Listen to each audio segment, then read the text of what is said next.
Yang bisa meng-cancel pernikahan di last minute itu adalah hal-hal prinsipal dalam 2 insan ini ya, dalam 2 keluarga besar ini yang tidak menemukan titik tengah, biasanya seperti itu.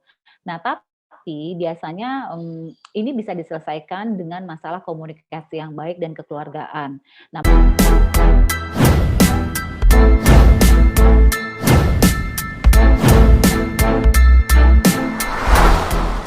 biasanya dari yang aku pernah tahu ya, aku nggak membahas case-nya Ayu Ting Ting ya, karena aku kan nggak tahu ya, apa yang terjadi sama hubungan mereka gitu. Tapi dari case-case yang aku suka nanganin klien, biasanya pernikahan itu menjadi batal adalah hal-hal yang prinsipal.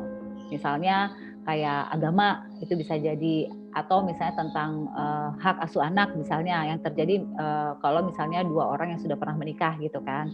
Atau yang ketiga, hubungan antara 2 keluarga besar ya kan, ini bisa melibatkan orang tua mempelai wanita maupun orang tua calon mempelai pria gitu. Jadi artinya yang bisa meng-cancel pernikahan di last minute itu adalah hal-hal prinsipal dalam 2 insan ini ya, dalam 2 keluarga besar ini yang tidak menemukan titik tengah.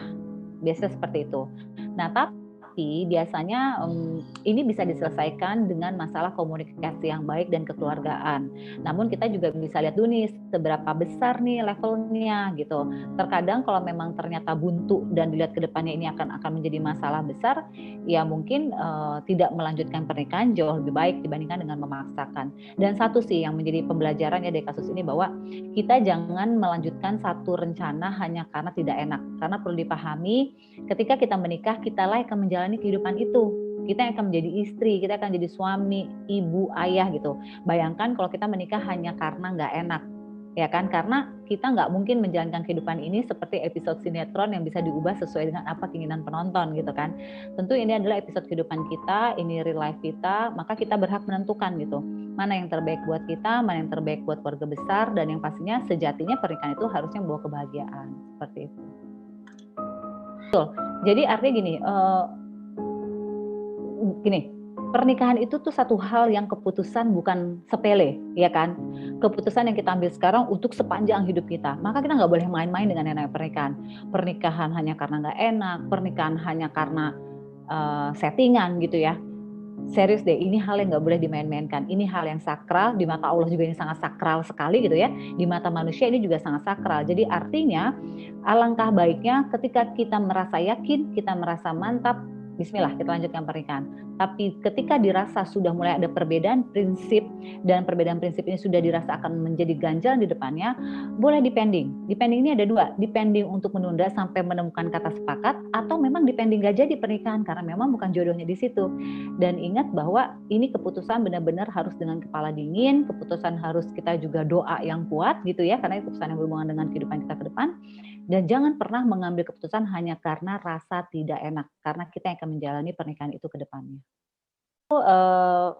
Mungkin pada saat kita mempersiapkan pernikahan, memang selalu ada saja masalah-masalah ya kan. Selama permasalahan itu masih bisa diobrolin baik-baik, selama masih bisa diambil dengan jalan tengah, maka selesaikan dengan baik-baik. Kemudian saya mungkin bisa memberikan saran bahwa kalau ada masalah dalam komunikasi, maka jangan kita mengambil orang ketiga. Kadang yang menjadi masalah adalah ketika ada masalah, kita mempunyai seseorang menjadi messenger kita. Karena belum tentu yang menjadi messenger ini bisa menjelaskan seperti apa yang kita rasakan, ya kan? Karena biasanya crash komunikasi terjadi ketika kita sudah menutup pintu berkomunikasi dengan pihak tersebut. Jadi artinya kalau memang masih bisa diselesaikan, selesaikan dengan baik-baik, dilanjutkan pernikahannya. Namun kalaupun ternyata dirasa tidak bisa melanjutkan, nggak apa-apa, ini bukan sebuah aib buat saya gitu, dan juga mungkin buat semua juga ini bukan aib gitu, karena lebih baik tidak terjadi pernikahan dibandingkan nanti ada pernikahan namun ini akan menjadi ganjalan-ganjalan yang justru nanti akan berakibat tidak baik ke depannya nanti. Jadi buat saya tetap memikirkan baik-baik, pikirkan matang-matang, opsi melanjutkan dan opsi tidak melanjutkan, silakan ditulis positif dan negatifnya, kemudian ikuti kata hati, karena biasanya hati ini biasanya sudah punya kok gitu rasa bahwa ini mau dibawa kemana pernikahan, dan kuncinya adalah hati harus dingin, jangan pakai emosi.